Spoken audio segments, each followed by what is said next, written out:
মাহাদি সিকান্দার, আপনি আমাদের আগের সংবাদেও একেবারে আপডেটটা জানাচ্ছিলেন। এখন উদ্ভূত যে পরিস্থিতি সৃষ্টি হয়েছে তাতে নিয়ন্ত্রণে কিন্তু আইনশৃঙ্খলা পরিস্থিতি আরও জোরদার করা হয়েছে। আপনি যে এলাকায় আছেন সেখান থেকে আমাদের জানাবেন সেখানকার সর্বশেষ খবর।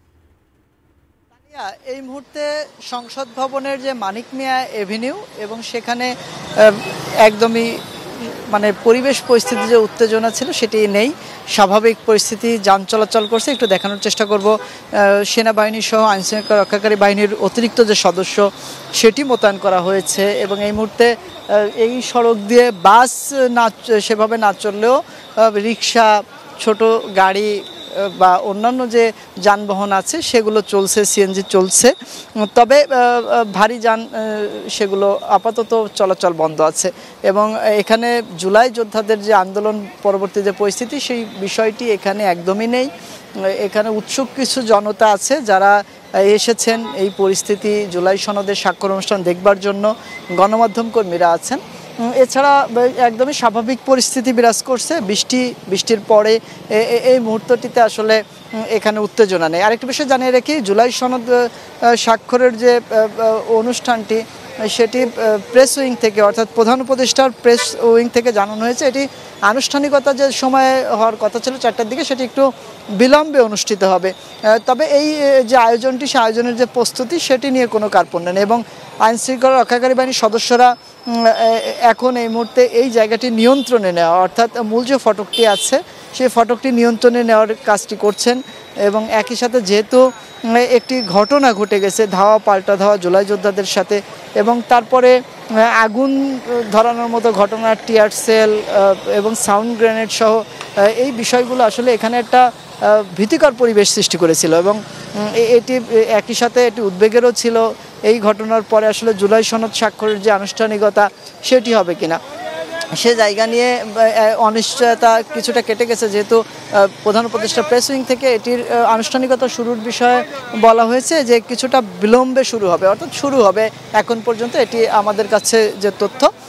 আর সার্বিক যে পরিস্থিতির কথা যদি বলি, এখানে সেনাবাহিনী, আনসার নিশ্চয়ই দেখতে পাচ্ছেন যে আনসারের সদস্য যারা আছেন তারা ন্যাম ভবন থেকে বেরিয়ে এখন মূল ফটকটি সংসদ ভবনের সেখানে তারা অবস্থান নিচ্ছেন। বিজিবিরও সদস্য যারা আছেন তারা অবস্থান নিয়েছেন। সেনাবাহিনীর সদস্যরাও কিন্তু তাদের যে প্রস্তুতি সেই প্রস্তুতি নিয়ে কোনো ঘাটতি নেই।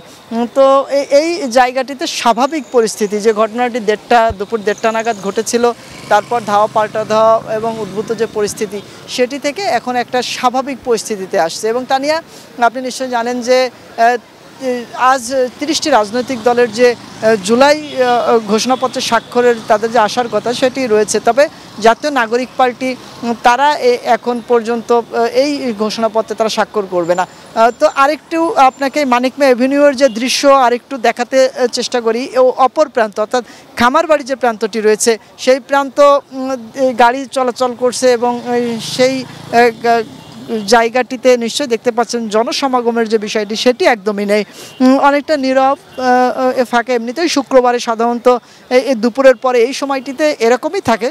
তারপরও যেহেতু এখানে ধাওয়া পাল্টা ধাওয়া, সাউন্ড গ্রেনেড এবং একই সাথে টিয়ার সেলের ঘটনাটি ঘটার পরে থমথমে পরিস্থিতি বিরাজ করছে এবং শুক্রবারকে কেন্দ্র করে সাধারণ যে মানুষ এই সংসদ ভবন কেন্দ্রিক এলাকায় ঘুরতে আসেন, উৎসুক জনতা আসেন, সেই সমাগমটি একদমই নেই। এবং জুলাই ঘোষণাপত্র এই যে স্বাক্ষর অনুষ্ঠানকে কেন্দ্র করে যেটি অতি জাতীয় নিরাপত্তাজনিত যে বিষয় আছে, জাতীয় গোয়েন্দা সংস্থা এনএসআই, ডিজিএফআই অন্যান্য যে সংস্থার যারা আছেন তারাও কিন্তু এখানে নজরদারির যে বিষয়টি সেটিও আছে।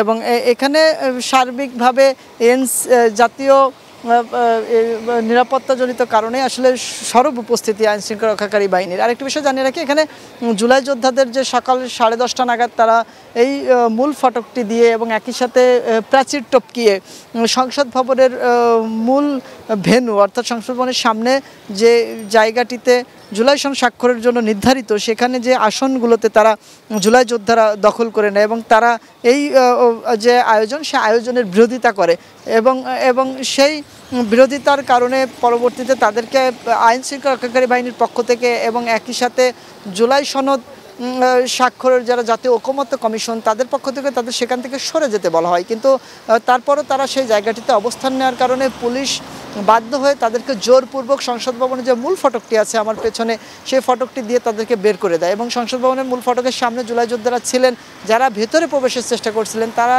এবং যারা বের হলেন সবাই মিলে আসলে সংখ্যাটি বেশি হয়ে যাওয়ার পর তারা এটা প্রতিরোধ করে। পুলিশের সাথে ধাওয়া পাল্টা দেওয়ার ঘটনা সহ একটা অপ্রীতিকর ঘটনা যেমনটি ঘটে, একই সাথে একটা আতঙ্ক এবং উদ্বেগজনক পরিস্থিতিরও সৃষ্টি হয়। তো তা নিয়ে সব কিছু মিলে এখন পর্যন্ত স্বাভাবিক পরিস্থিতি রয়েছে, প্রস্তুতি চলছে জুলাই সনদ স্বাক্ষরের। এই ছিল আমার কাছে মানিক মিয়া এভিনিউ সংসদ ভবনের মূল ফটকের সামনে থেকে সর্বশেষ।